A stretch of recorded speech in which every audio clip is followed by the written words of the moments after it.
Hello and welcome to Opera Lovers. I'm Sabina Push, and earlier this month I went to interview tenor Tom Randle after the dress rehearsal of English National Opera's award-winning production of Jenufa by Janacek. Randle played the role of Jenufa's sleazy, unfaithful boyfriend Steva in typically athletic style. His first entry on stage was astride a large motorbike dressed entirely in black leather. He then proceeded to carouse drunkenly around the stage, manhandling half the female chorus in lewd abandon. It was a great performance in a fabulous production, though I was thankful the real Tom Randle was rather more sober and thoughtful than the character of Steva. After the performance, we withdrew to a nearby establishment for much-needed refreshment, and I began by talking to him about the two roles he's played in Jenufa, the half-brothers Latza and Steva. You've sung this opera a couple of times. Is it an opera that you're particularly drawn to? I didn't know it before a couple of years ago, and the first production I did was a new production for Holland Park. The score was brand new to me. This time I was doing the other part of Latza, and just did it in New Zealand.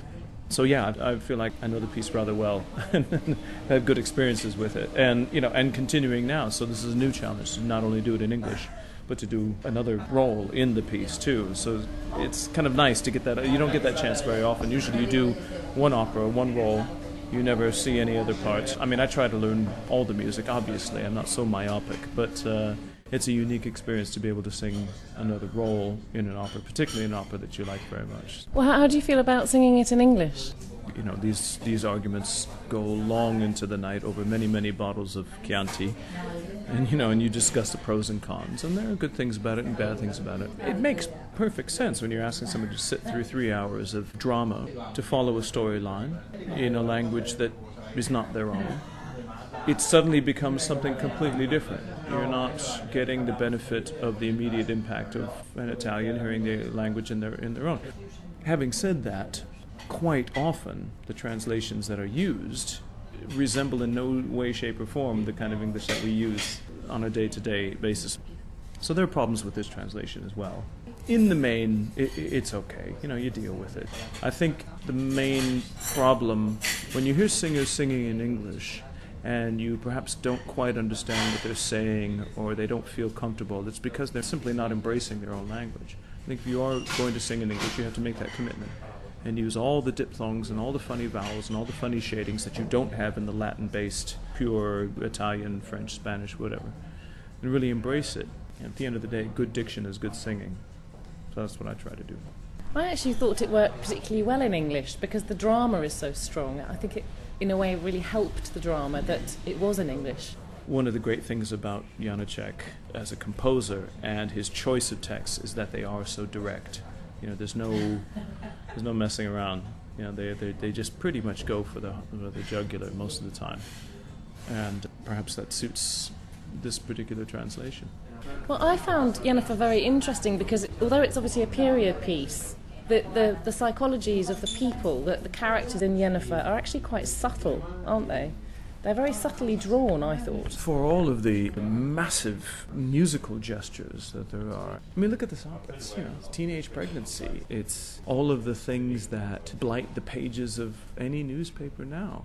Young girl gets pregnant. Well, we all know what type of person she is. She's in love with somebody else. Oh, he's sleeping around with everything that's got a pulse. There's one guy who wants her, but she doesn't want him. I mean, it's a Jerry Springer show. It's a Jeremy Kyle kind of stuff. We immediately make these assumptions, because they all wear the same uniform with the hair scraped back and the gold hoop earrings and the Burberry caps and all that kind of stuff. But you're exactly right. I think that the subtlety of these characters can and ought to reflect our society, because too often there's a giant filing cabinet. We want to slam them into this shelf or this shelf or this shelf because we think we know what's going on. We don't. I mean, that final scene in Jenufa, there's just so much going on. The chorus and the crowd are reacting in one way because they see a murder, the death of a child.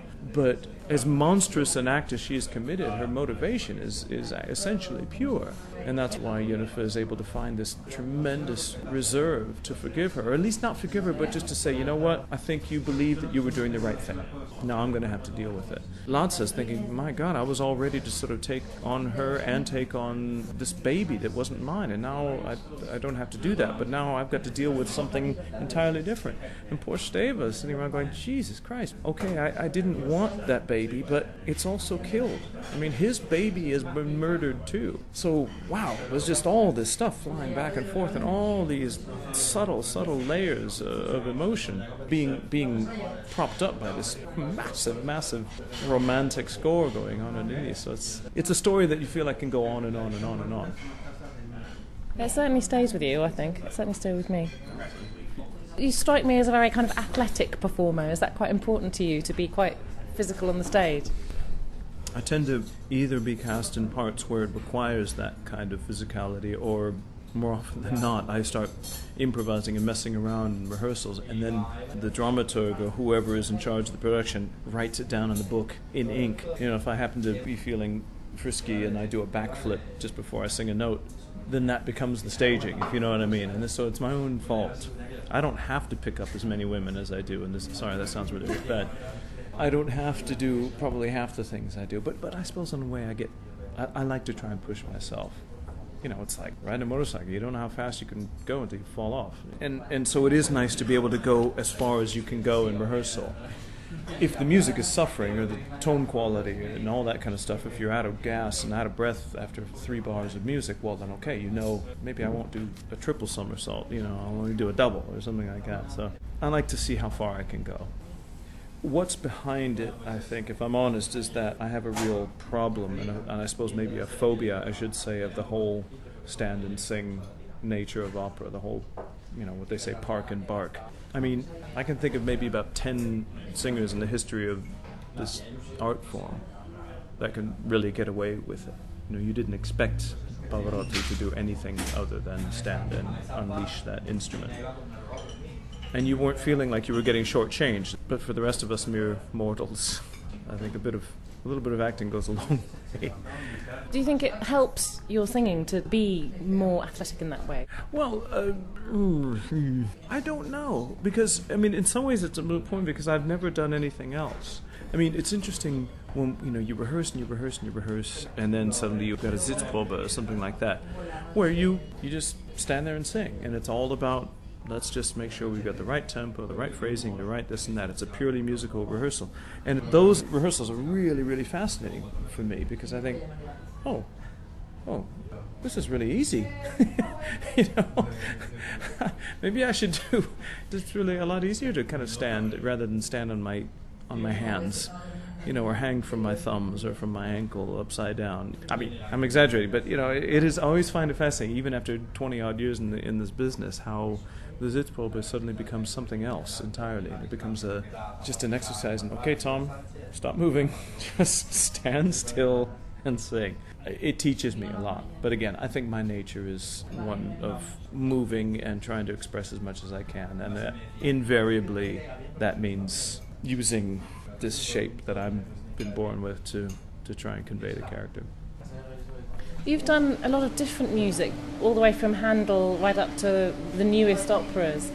Do you have any preferences? If I was going to lean toward any particular period in history, it would be mid-20th century. Stravinsky in Britain, Shostakovich, Prokofiev, these are the people that I'm drawn to. Thank you. I have been lucky enough, touch wood, to do Monteverdi to pretty much to Messiaen. Having said that, I've made a big, wide detour around the blood and guts 19th century Italian opera. Not only is it not my voice, but it's just not my style, it's not my temperament. Alfredo is about the closest that I've come to singing things like that. Why is that?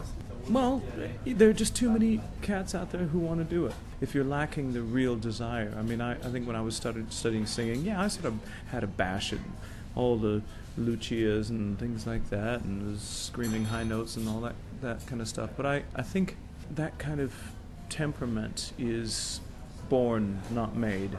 Maybe it's just my overall approach to music, but I think there's a part of your thought process that has to be sort of put on ice if you really want to be successful. And this is in no way a criticism of the tenors who make a living singing that kind of stuff, but I think it's a means to itself. And the whole attitude toward it, the whole Devo-ish behavior is a very, very necessary component.